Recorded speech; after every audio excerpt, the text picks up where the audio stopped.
Welcome to 1+1, the latest in a series of interviews focusing on leadership. This week's guest was a heavy hitter in the public service even 30 years ago, when this building behind me, Old Parliament House, was the seat of government. His name is Dennis Richardson. Dennis went on to head the Department of Foreign Affairs and the Department of Defence. He was Chief of Staff to a Prime Minister. He headed up ASIO for 9 years, and he was Ambassador to the United States.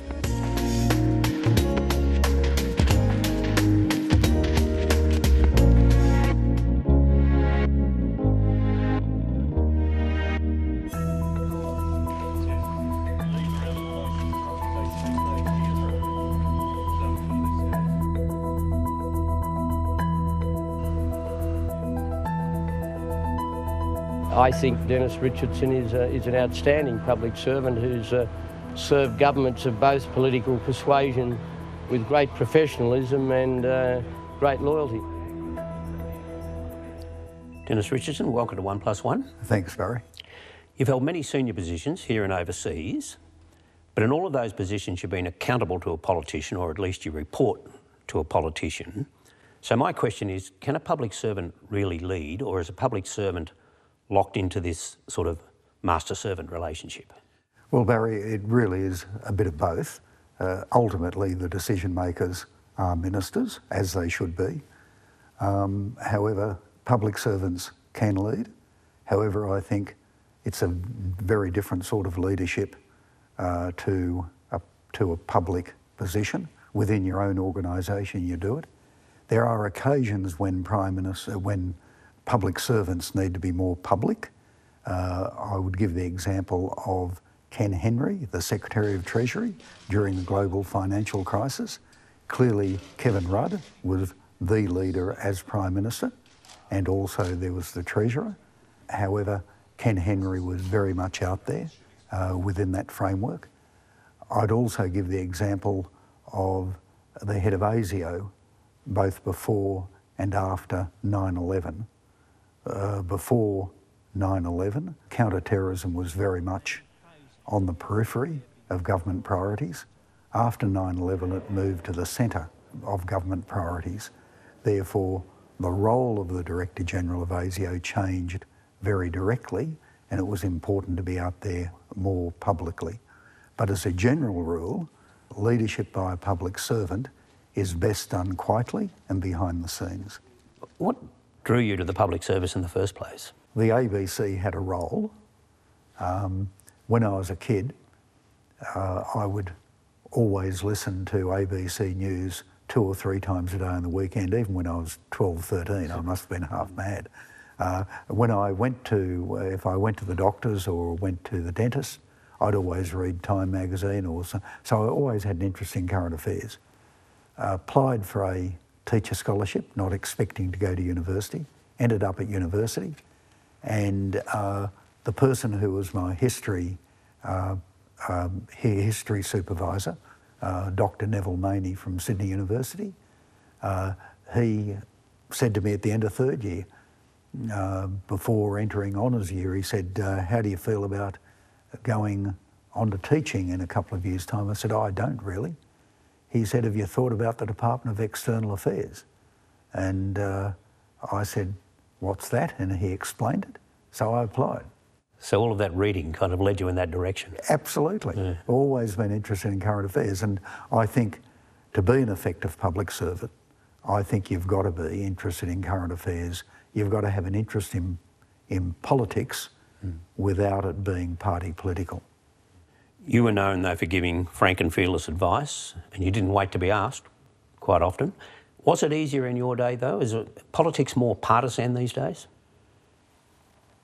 Well, I think as a general statement it is. However, I've never worked for a Prime Minister or for a minister from either side of politics with whom you couldn't have a very good disagreement.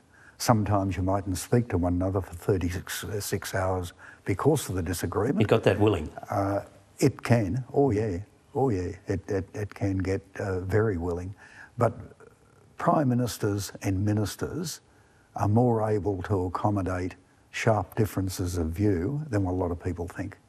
How do you go about it, though? If there is a conflict that you think maybe the government is headed in the wrong direction on a particular issue, or there might even be, you might sniff some impropriety around what they're doing, what's your approach? How do you go about it? Well, first of all, you've got to know the people. I think my wife was a real estate agent. She always said that selling houses was about people, not about houses. And to some extent, policy is about people, not just esoteric policy.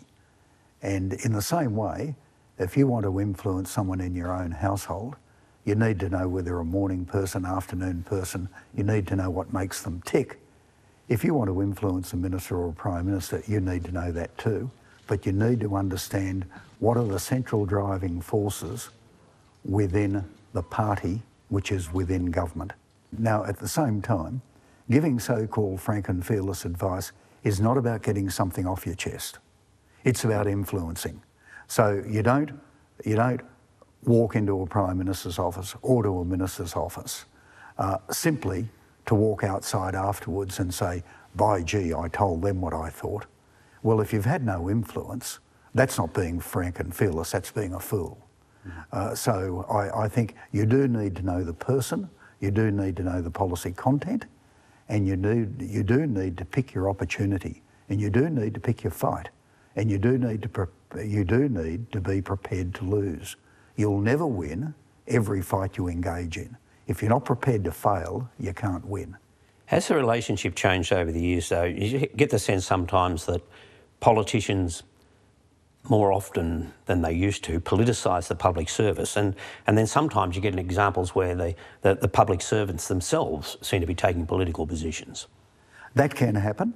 I think there's been a slow slide in that direction, but Barrie, it's not black and white. In 1991, in December 1991, when Paul Keating replaced Bob Hawke, we had 2 days to clear out the Prime Minister's office after him having been there for 9 years. I had a particular bit of paper that was brought to me. You were the Chief of Staff? I was Chief of Staff. I had a particular piece of paper brought to me which was dated 1983. And it was a piece of paper that was written in the lead up to the 1983 election. And it went through all the then heads of Commonwealth departments and made comments about what they were like, what they weren't like, and whether the writer thought they could work constructively with an incoming Labor government. So we shouldn't pretend that there was a time when life was pure. It's always been a bit grey. I think the grey has darkened up, but the starting point has not been lily-white. What is your view on governance? It's perception, if not the reality, in the minds of a lot of people that governance has taken a bit of a hit over the last 10 years or so, and not just because we've had this revolving door of Prime Ministers. I think the concerns run far deeper than that. Have you detected the same thing? I'd make a couple of comments. First of all, I think people underestimate just how hard ministers and prime ministers work. I don't believe there's anyone in this country with the daily pressure on them as the Prime Minister, whether they're a coalition or whether they're a Labor Party Prime Minister. They all work really, really hard, and they by and large have the country's interests at heart. You may disagree with them, but they by and large do.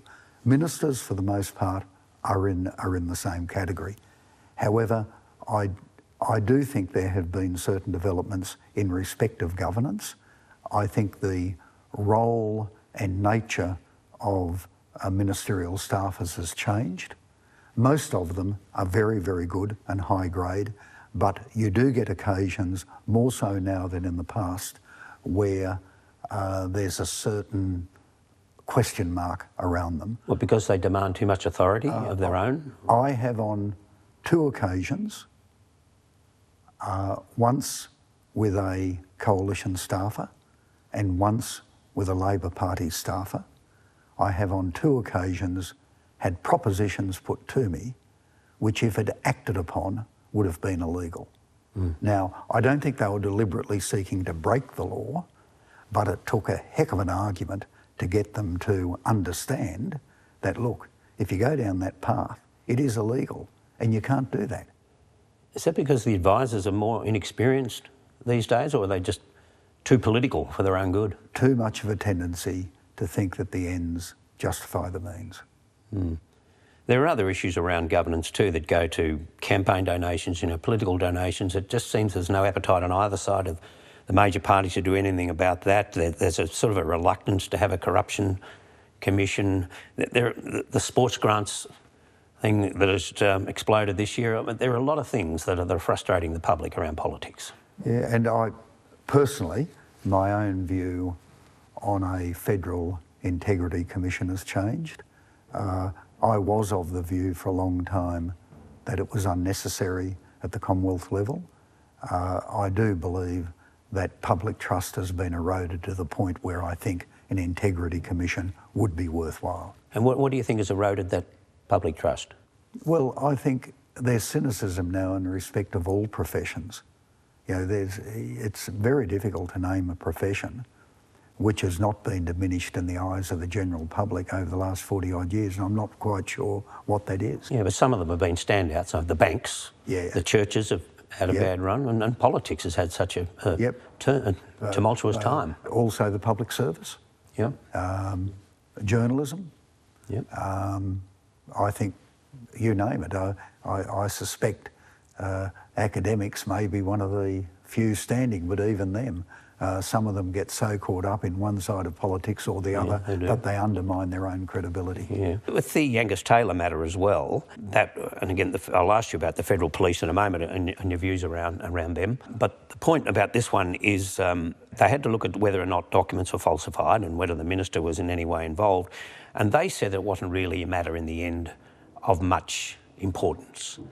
That was one of the reasons. There were others. They thought that it would be difficult to get to the bottom of it as well, and it would take up a lot of time. But it just seems that goes to public trust.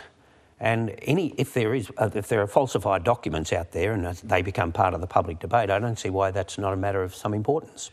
Yeah, but Barrie, going back decades, I've never seen an AFP investigation end up on a minister's desk. It stops at the door. And why is that? I think it is extraordinarily difficult for the AFP to take an investigation to the nth degree, and I have some sympathy for the AFP in respect to the Angus Taylor matter. I think they probably genuinely took it as far as they could. They ended up ruling that they could find no evidence of the minister having falsified the documents. That didn't surprise me. Don't forget, the whole thing had a bit of politics wrapped in it from the beginning. It was referred to the police by the opposition, so there was a bit of argy-bargy from the beginning. It just seems, though, that too often the case now that governments tend to refer leaks to the AFP, and I'm not sure whether the AFP would particularly welcome that trend. Where the leaks are from certain quarters, they are rarely referred to the AFP.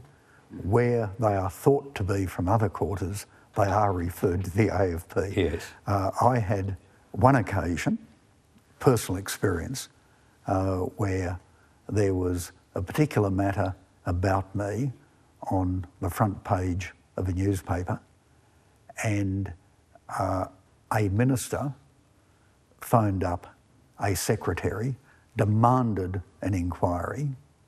I happened to know the journalist really, really well, and on this occasion, I'll never reveal the name of the journalist, on this occasion the journalist told me how he got the story, and it was from the minister, who asked the secretary to inquire into the matter. So how do you deal with something like that? Yeah, well... You just have to suck it up. Well, no, you have a sense of humour.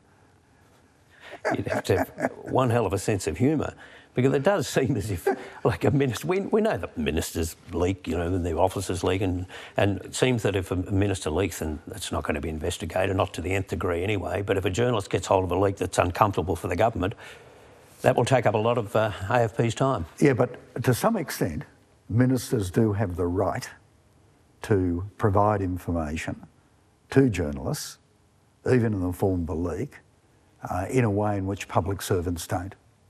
It is quite right that public servants should not be able to operate under the same rules as ministers. So I don't have a problem with a certain amount of that. I do get, one of the reasons why I think there is a need for a Commonwealth Integrity Commission. Too often now, on important matters, inquiries exclude ministerial staff. And I do think we probably need a commission to regain public trust. On Donald Trump, who's proving to be quite an extraordinary president in so many ways. You were asked about this about 18 months ago, I think, at the National Press Club, and you said you can't build a relationship with another country based on an emotional reaction to one person. Is that thesis becoming more difficult by the day to hold up? No? I continue to believe in that very strongly. You can't allow an alliance such as that which exists between Australia and the United States to be held hostage to one person's personality. But that one person happens to be the leader of the country. Yeah. So isn't he framing the relationship in a sense? In part. However, the relationship goes beyond individuals and you've got to look out over the long term. Malcolm Turnbull, who not so long ago was dealing directly with Donald Trump, and he talked in a tweet about alternative facts coming from Donald Trump. He said lying is normalised. Now, just coming from an ex-politician, that's one thing, but this was a guy who not so long ago was dealing personally with Donald Trump. Is that the sign of somebody who's just suddenly freed up from politics and telling it as it is? Could be. I do think there is an issue in terms of alternative facts, fake news, call it what you like, but I think there is a genuine concern, there should be a genuine concern about democratically elected leaders in Western countries blatantly telling porkies. That does undermine trust and it goes to the foundations of our system. Because Malcolm Turnbull's quotes were in response to a suggestion that the Trump camp are about to unleash a huge disinformation campaign in the run-up to the election. US politics are very partisan, and I think it would be very difficult to look at US politics today and simply condemn one side. I think we're lucky in this country. Quite frankly, I think it'd be a great thing if someone like Scott Morrison was running for the Republican Party nomination and someone like Anthony Albanese was running for the Democrats. Despite all of our cynicism and despite all of our mocking of leaders, we're not badly placed as a country. We don't have bad people as our leaders. The ANZUS alliance, and I judge by what you're saying, you don't see any particular stresses being placed on that alliance? You could get stresses placed on it, but I think if you look at broader politico-strategic developments in our part of the world, that alliance is as important as what it's ever been. Back in 1940, when Japan was flexing its muscles, we reached across the Pacific to open our first independent diplomatic mission in Washington. Fast forward to the 21st century, it's perfectly reasonable that as a big country and a big power rises in our part of the world, it's just natural for us to reach across the Pacific to the other big gorilla on the other side of the lake. Look, we have obvious challenges in respect of the US and China. Stripped to its essence, you can describe the relationship with both countries in the following terms: friends with both, allies with one. Now, is that sustainable? Friends with both, allies with one? That is sustainable. Now, equally, it's very important that we are not driven by paranoia in respect of China. China is a country, the relationship of which has changed fundamentally since about 2012. Between 1972 and 2012, there was a very easy relationship in which we were constantly building. It's now a relationship of some complexity where we have agreements and disagreements, and that's the way it's going to remain. Equally, we need to find areas of agreement with China, and we need to be seeking to build the relationship as constructively as we can, not at the expense of our strategic alliance with the United States, but simply in terms of our own national interests. So China should be comfortable about that we can be friends, but hey, our number one ally is the United States. Absolutely. I mean, we should not compromise on that. We like to think of ourselves as punching above our weight. Most countries do, actually. Do you think we do? Look, our challenge is to punch up to our weight. There are 193 countries in the United Nations. We're the 6th largest in land area. We're somewhere between the 13th and 20th in size of economy, depending upon the value of the dollar at any point in time. In terms of population, of the 193 countries in the world, about 140 of them have a smaller population than us.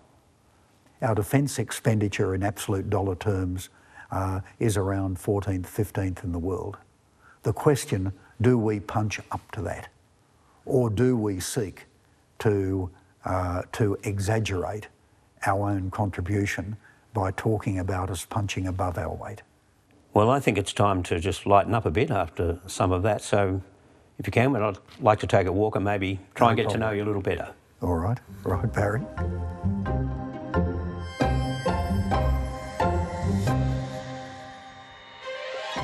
Well, you've been around a long time, so we'll explore some of your views now. Republican or a monarchist? Republican. Why is that? Well, why wouldn't you be? I think it's time we stood on our own 2 feet. Or... Oh, well, I think we stand on our own 2 feet, but, well, put it this way. I think we should be a Republican for several reasons. First of all, most Australians probably don't appreciate the fact that by virtue of religion, most Australians could not be their own head of state. I'm a Catholic.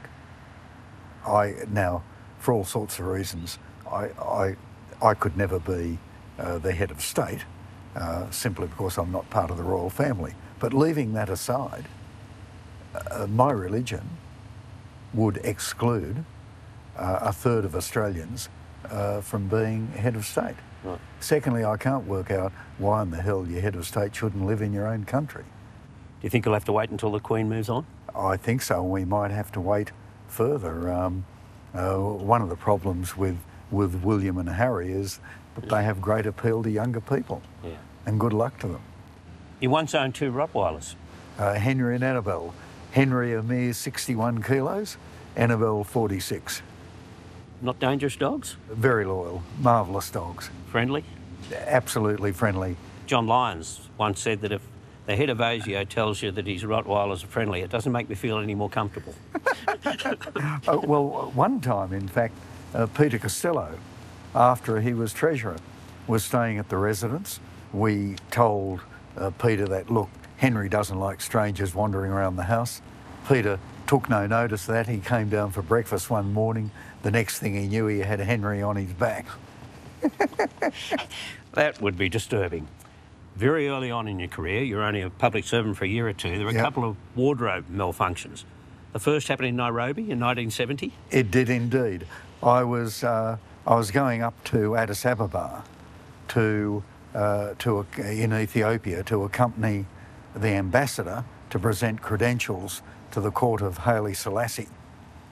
Anyway, the dress requirement was white tie and tails. And the only place you could get this in the whole of East Africa was from the Donovan Mall Professional Theatre Company. We also had to have black patent leather shoes. You couldn't buy them in Nairobi, so the ambassador lent me his dancing shoes, which were a pair of black patent leather shoes with a velvet bow across the instep. Anyway, I hired the white tie and tails from the Donovan Mall Professional Theatre Company. The ambassador was concerned about how I would look, so the night before the presentation of credentials, he got me to get dressed. I did that. He came down to my hotel room. I opened the door, he took 2 steps back and he said, "Good God, they've given you a waiter's uniform." So to the best of my knowledge, I'm the only person ever to accompany an ambassador in a waiter's uniform to a presentation of credentials. Now, there was also, I think, a year later, for whatever reason, as a young public servant, you were asked to play squash with the Prime Minister of the day, Billy McMahon. I was. My boss, Dick Woolcott, he used to play squash regularly with Prime Minister McMahon. On the day of his National Press Club address, immediately before the 1972 election, he phoned up Dick for a game of squash. Dick wasn't available, so he came around and he asked me to do it. I said, sure, no problem. The only problem was I got halfway to the tennis court and suddenly remembered the only T-shirt in my bag was an It's Time T-shirt.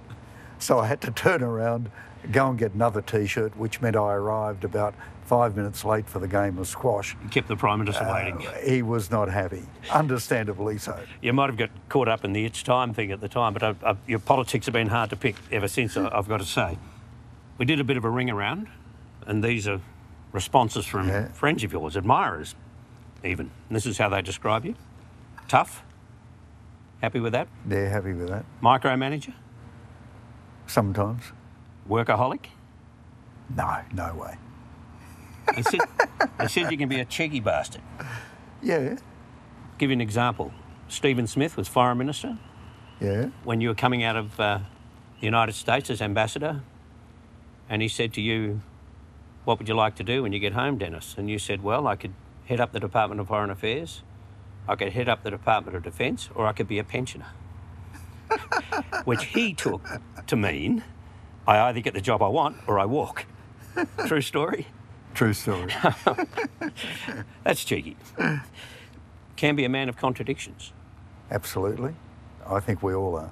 Mark Binskin, former Chief of the Defence Force, said that you had this fondness for a Nokia phone. Yes. You were insisting that ASIO have the most advanced technology in the world, but you wanted to keep your Nokia. Absolutely.